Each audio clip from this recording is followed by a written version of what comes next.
होगा दासे दमन, हमने दमन करना सीख लिया। ब्रह्मा जी ने दैत्यों से पूछा, हेलो माय डियर दैत्यगण, बताओ तुमने क्या सीखा? बोले महाराज हमने भी सीख लिया। बोले क्या?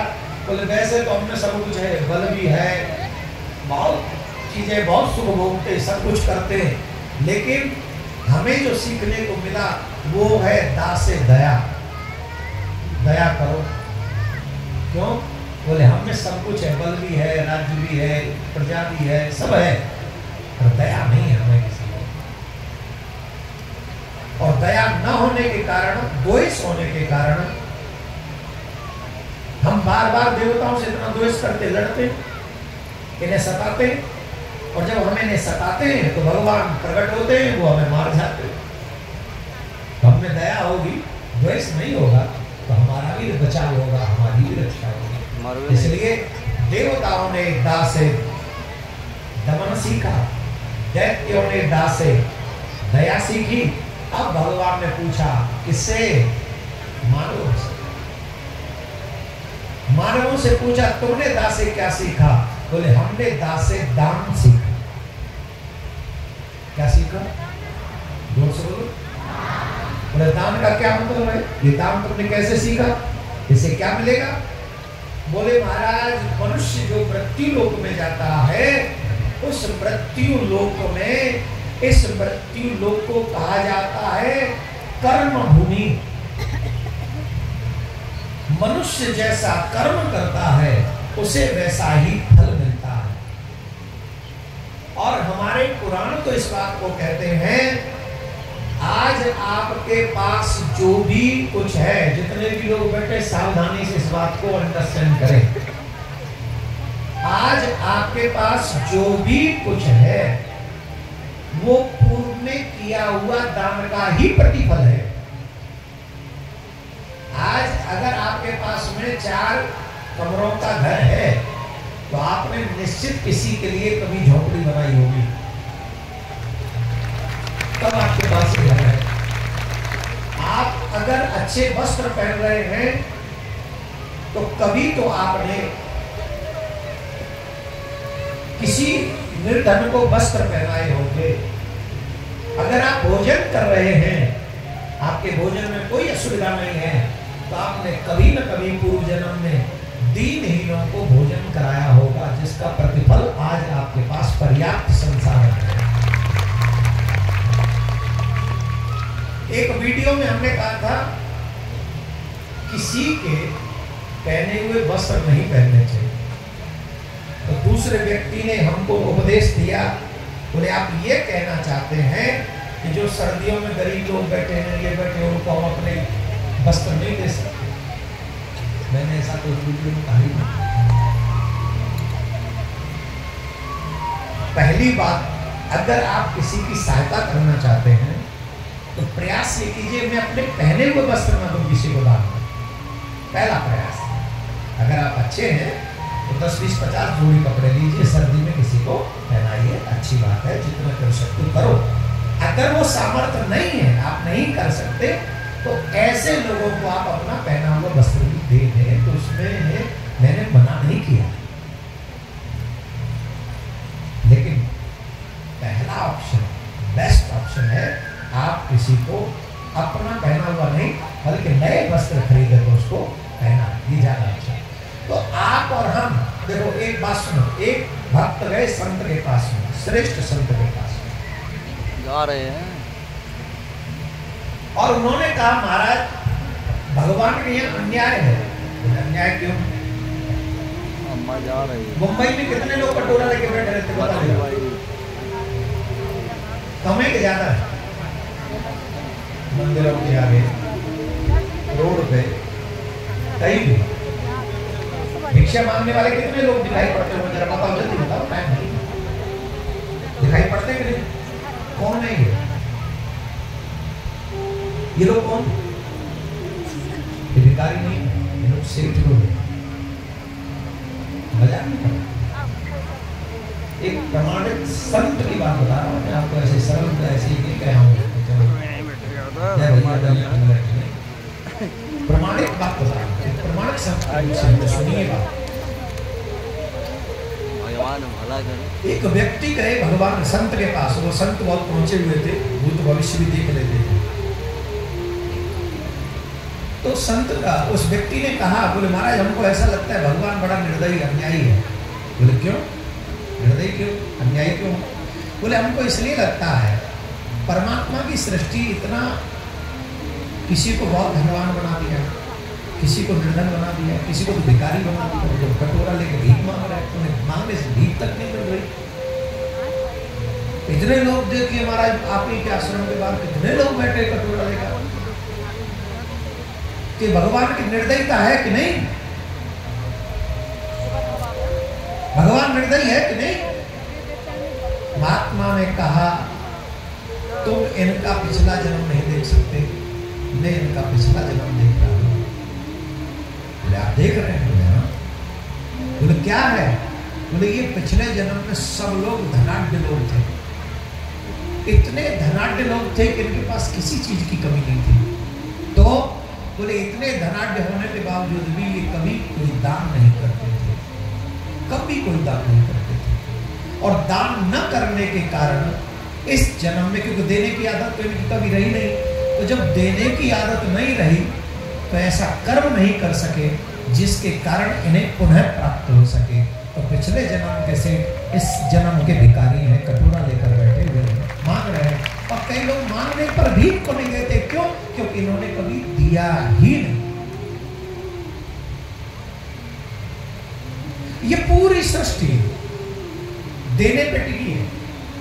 अग्निदेव ताप देते हैं, पवन देव शीतलता देते हैं, जलदेव तृप्ति देते हैं, शीतलता देते हैं, पृथ्वी आसरा देती है, आकाश संरक्षण देता है। देने पे टिकी, दया पे ही, दान पे ही टिकी। बिना दान के मनुष्य का कल्याण हो ही नहीं सकता। और दान, अच्छा हमारे धर्म में दान की एक विशेष बात बता रहे हैं। अगर हम अपने शास्त्रों की बात माने तो व्यक्ति को अपनी कमाई का 10वां हिस्सा दान करना चाहिए, धर्म की रक्षा के लिए रखना चाहिए।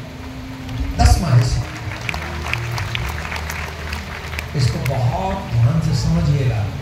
आप किसी भी धर्म के लोगों के पास चले जाइए, उनकी प्रचुर अवस्था में वो धर्म के लिए अपना धन निकालते, इसलिए उनका वो बढ़ता ही जा रहा है, फैलाव इतना फैल रहा है, इतना फैल रहा है कि हमारी भी कंट्री में कई ऐसे स्टेट्स हैं जहां हमको लगता है कि हम दूसरी कंट्री में तो नहीं आ गए। बजाय वो अपने धर्म को फैला रहे हैं और हम अपने ही घर में धर्म को नहीं बचा पा रहे। आज मैं आपको एक निवेदन कर रहा हूं, सावधानी पूर्वक इस निवेदन को स्वीकार कीजिए। जितनी चिंता आप मकान की करते हो, जितनी चिंता आप रोटी की करते हो, जितनी चिंता आप कपड़े की करते हो, उतनी ही चिंता आप धर्म की भी कीजिए। धर्म की भी चिंता उतनी कीजिए, धर्म को भी उतना ही महत्व अपनी लाइफ में दीजिए। जहां जहां धर्म सुरक्षित है वहां तुम्हारा घर भी सुरक्षित है, वहां तुम्हारा वस्त्र भी सुरक्षित है, वहां तुम्हारी रोटी भी सुरक्षित है। और जहां धर्म सुरक्षित नहीं है, आप रिसेंटली बांग्लादेश को देख लीजिए, रिसेंटली घर को देख लिया, बांग्लादेश को देखिए, वहां घरों में आग लगा दी गई, कपड़े सही से उतार दिए गए, रोटी छीन ली गई, मान सम्मान बहन बेटियों का सड़क पे कुचल दिया गया। रीजन? क्योंकि हमने अपने धर्म की चिंता कभी की ही नहीं। और शास्त्र क्या कहते हैं? धर्मो रक्षति रक्षता। तुम धर्म की रक्षा करो, धर्म तुम्हारी रक्षा कर ले। हमने धर्म की रक्षा नहीं की, हमने पाश्चात्य कल्चर को अपने जीवन में इतना डाल दिया है कि अब तो हमें सत्यनारायण की कथा भी कपोल कल्पित लगती है। अब तो भगवान के मंदिर भी हमें हम लोगों को लगता है ये तो सब नाटक है, ढोंग है। ये किसका प्रभाव है? ये पाश्चात्य कल्चर का प्रभाव है। हमारे बाप दादे जो कभी 2 रुपए की चोरी नहीं करते थे, पैसा कम था, लेकिन भगवान के आगे वो संतुष्ट रहते थे। इसके कारण, धर्म के कारण। आज तुमने धर्म को छोड़ा, तुम्हारे घरों में लाखों करोड़ों रुपए आ गए, लेकिन तुम्हारे बच्चे तुम्हारी वैल्यू कुत्ते जैसी नहीं करते, कुत्ते की तरह भी नहीं पूछते। तुमसे ज्यादा क्लोज तो तुम्हारे बच्चों के कुत्ते हैं, जिन्हें वो गोद में उठा के सुट्टू सुट्टू सुट्टू, वो छोटा सा सुट्टू और ये मोटा सा पापा डोंट डिस्टर्ब मी। ये कंडीशन कैसी हो गई मेरे देश की? कुत्ता सुट्टू हो गया और तू पुट्टू हो गया, भगा दिया तुझे। किसके कारण? अधर्म के कारण। तेरे घर में धर्म जिंदा नहीं है, इसलिए तुझसे ज्यादा प्यारा तेरे घर में कुत्ता हो। ये अधर्म का ही धन है, धर्म की नहीं। इसलिए धर्मो रक्षति रक्षति। आप जीवित रहते हुए अपने घर में धर्म की रक्षा। बड़े बड़े घरों में चले जाए साहब, कुत्ते घूम रहे हैं उनके घरों में, ऊपर से लड्डू गोपाल भी बैठे हैं। लड्डू गोपाल सोच रहे बारे कल कहां बैठा दिया। आई एग्री कि तुम मॉडर्न हो, पर इतने भी मॉडर्न ना हो जाओ कि कुत्ते मनुष्य हो जाए और मनुष्य कुत्ता हो जाए।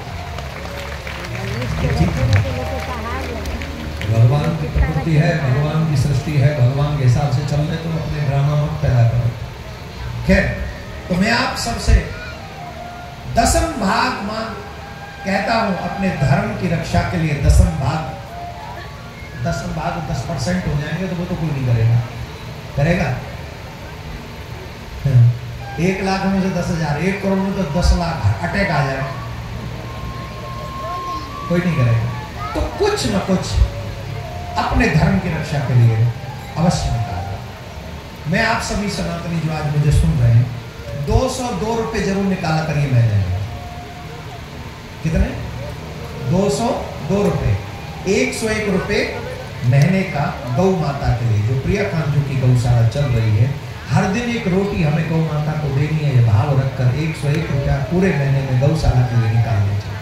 और 101 रुपया जो सनातन की लड़ाई हम लड़ रहे हैं, इस लड़ाई को किसी अभाव में हम बीच में रोक न दें। इस लड़ाई का समर्थन करने के लिए हर महीने मात्र 101 रुपये, ज्यादा नहीं चाहिए पैसा। धर्मो रक्षति। आप हमारे सनातन न्यास फाउंडेशन को अगर मात्र 101 रुपया देंगे, ये लड़ाई हम जारी है। आपको लगता है कि लड़ाई आसान है? सच बताइए, अगर एक बार ऐसा पंडाल भी धर्म की लड़ाई के लिए लगाना पड़े तो कितना खर्चा होगा? बोलो, ये लाइट लगानी पड़े कितना खर्चा होगा? आप लोगों के लिए बैठने उठने की व्यवस्था करनी पड़े कितना खर्चा होगा? किसी भी कंडीशन में लड़ाई रुकनी नहीं चाहिए, और तब तक नहीं रुकनी चाहिए जब तक मंदिर सरकार से मुक्त न हो जाए, जब तक सनातन बोर्ड न बन जाए, और जब तक मथुरा में कृष्ण भूमि का विशाल मंदिर न बन जाए, तब तक ये लड़ाई जारी रहनी चाहिए। आप ईमानदारी से बताओ, ये लड़ाई लड़नी चाहिए कि नहीं? जोर से बोलो, लड़नी चाहिए कि नहीं? लड़नी चाहिए। ये लड़ाई तब और स्ट्रांग हो जाएगी जब ये सारे लोग प्रतिज्ञा कर लेंगे कि ये उम्र तो धर्म पर कुर्बान हो जाएगी। दिल दिया है, जान भी देंगे, ए धर्म तेरे लिए हम जिएंगे और मरेंगे। ए धर्म तेरे लिए हर कर्म अपना करेंगे। ए धर्म तेरे लिए दिल दिया है, जान भी देंगे। ए धर्म। और सच बताएं, ये पीढ़ी अगर लड़ पाई तो ये देश हमेशा के लिए सुरक्षित हो जाएगा। अगर ये पीढ़ी न लड़ पाई तो ये देश, न संविधान रहेगा इस देश में, और न गीता रहेगी इस देश में, न सनातनी रह पाएंगे इस देश में। और ये तब तक लड़ाई जारी रखनी पड़ेगी जब तक सनातन बोर्ड न बन जाए। राधे राधे बोलना पड़ेगा, जोर से बोलना पड़ेगा।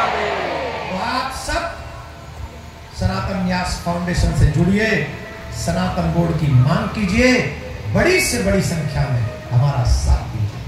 तो धर्मो रक्षति रक्षति। राजा बलि ने दान देने में सर्वश्रेष्ठ पद प्राप्त किया। कौन सा सर्वश्रेष्ठ पद? महाराज इतना सर्वश्रेष्ठ पद कि भगवान के मांगने पर 2 पग भूमि दी, 3 पग भूमि दी, 2 ही पग में भगवान ने सब नाप लिया, कम पड़ गई। संकल्प पूरा हुआ नहीं। संकल्प कभी अधूरा नहीं छोड़ना चाहिए। आपसे हमारा निवेदन है, संकल्प छोटा करो, कर्म बड़ा करो। समझ रहे हैं? कर्म बड़ा करो। संकल्प करो हम 101 रुपए देंगे, लेकिन कर्म क्या हो? बोले हम 501 दे रहे, 51 का करो पर हम 101 दे रहे। 101 बोल के 100 न दे, वो अपराध हो जाएगा। 1 कम हुआ पर वो अपराध हो गया, वो अपराध नहीं करना है। राजा बलि ने अपना सर्वस्व दे दिया। भगवान बोले इसे बंदी बनाओ। क्यों? 2 ही पग में सब चला गया। ये बड़ा कहता था ज्यादा मांगो ज्यादा मांगो। अब बताओ तीसरा पग कहां? राजा ने कहा महाराज हमको एक बात बताइए, दान बड़ा होता है कि दानी? बोले दानी बड़ा होता है। बोले हो गई बात महाराज। क्या? बोले 2 पग में आपने दान को नापा है, 1 पग में दानी को नाप लीजिए, मेरा संकल्प पूरा हो जाए। तन मन धन और जीवन सब कुछ है तेरा, तेरा तुझको अर्पण क्या लागे मेरा। ओम जय जगदीश हरे। कौन वचन देता है? 202 रुपए हर महीने निकालेंगे धर्म की रक्षा और गौ माता की सेवा के लिए। वही हाथ उठाना जो कर सकते हैं, जो करने में असमर्थ हो। यहाँ हाथ उठा के तुम लोग गड़बड़ करवा देते, तो दुनिया कहती महाराज पे क्या करूँ? महाराज से पूछो तो सही क्या करूँ? मेरे अकाउंट तुम्हें क्या पता? सब लोग हम तो इसी में रह गए, नहीं फिर क्या करेंगे? धर्म की लड़ाई के लिए जितना झोंक दो उतना ही कम है। आप सोचो अन्य लोग लाखों लाखों करोड़ तुम्हारे देश पे झोंक रहे हैं, इसके लिए तुम्हारा धर्म परिवर्तन करना, तुम्हारे देश को कमजोर करने के लिए, तुम्हारे बच्चों को उठा के ले जाने के लिए, कन्वर्ट करने के लिए। हाँ या ना? हाँ या ना? अभी तो हमने सुना मुंबई में एक और योजना चलती है, लाडली योजना। है नहीं करो, मैं कुछ और कह रहा हूँ। 200 रुपया देने के लिए बोल। यहाँ घर की लाडलियों पे नजर रहती है विधर्मियों की, और उस लाडली पे ज्यादा नजर रहती है जिसका कोई भाई नहीं है। बेटी भी गई, प्रॉपर्टी भी गई, धर्म भी गया। वैसे बड़े भय तो का भय, बड़े भय तो का भय, अरे बाप भयो मजबूर, गति जा मारे बन गई, क्योंकि धर्म से है गई दूर। आप यहीं पे मुंबई में बॉलीवुड में एक घर का नाम रहा है,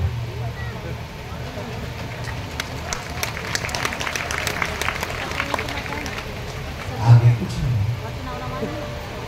नहीं, हंसी नहीं। This is learning point. मैं हंसी और उपास नहीं कर रहा हूँ, व्यासपीठ किसी का मजाक नहीं कर रहा। हर यूपी बिहार में उस व्यक्ति को मैंने आफ्टर शादी कई बार देखा, उसका फोटो में देखता इंटरेस्ट होता है इन सब चीजों। वो बंदा कभी खुल के हंस नहीं सकता, जो उससे पहले हंसता था ना, वो अब नहीं हंसता। वो बाप है साहब, गुलाम है, वो हंस नहीं सका, और शायद मुझे लगता नहीं कि वो लाइफ में कभी हंस भी सकेगा। और ये चीज आज के बच्चे नहीं जानते। मैं बच्चों से निवेदन करूंगा, तुम अपने माँ बाप को कुछ नहीं दे सकते, बस एक चीज दे सकते हो, कोई काम ऐसा मत करना जिससे तुम्हारे बाप का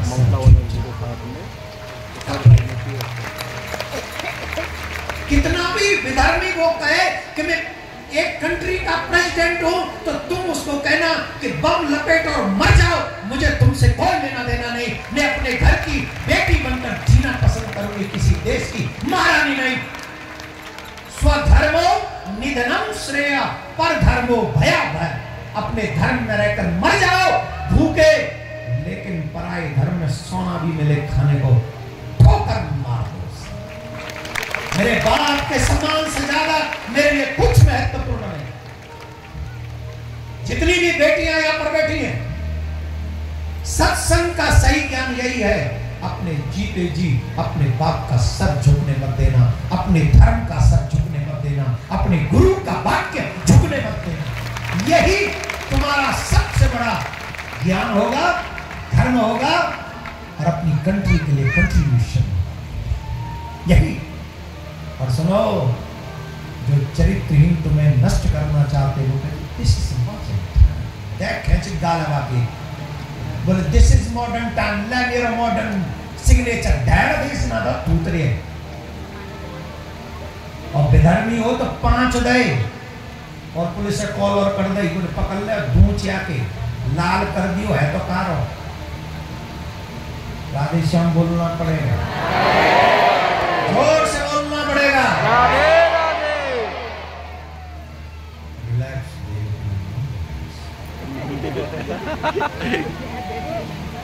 मेरे घर में कोई आग लगाए और मेरे बच्चों को जलाए और मुझसे ये आशा करे कि भाईचारा निभाए, आई एम सॉरी, बाहर में जा, तेरा भाईचारा बाहर में जा, मुझे मेरे बच्चे देखने हैं। कौन एग्री है मेरे साथ? कई लोग तो वो भी एग्री जो आज यही शकल दिखा रहे हैं, वो भी एग्री हो गए आज हमसे। वाह, क्या हो, ऐसे ही हमारा संग देते रहो, 7 दिन में 1 दिन आते रहो, जट गुरु जी झंडा बुलंद कर देंगे। कायम आपसे आते हैं, धर्मो रक्षति तन मन धन से, जैसे भी धर्म की रक्षा हो। मैं निवेदन कर रहा हूं, जितने मुंबई में इतने लोग हैं ना, अगर यही लोग सारे 27 जनवरी को कुंभ में पहुंच गए और फिर वहां नागा साधु हाथ में भाला लेके पहुंच जाएं, देखना मेरे प्यारे, कुंभ में तांडव होगा, तांडव। तो राजा बलि की भी कथा बहुत सुंदर पावन कथा है, जिसमें राजा बलि तन मन धन समर्पण करते हैं। आज से ही फोन कीजिएगा सबको, कहाँ चलियो, अभी थोड़ी भाव कृष्ण तुम्हारा है वो का, हाँ बैठ जाओ, कृष्ण बाकी हो कहाँ आज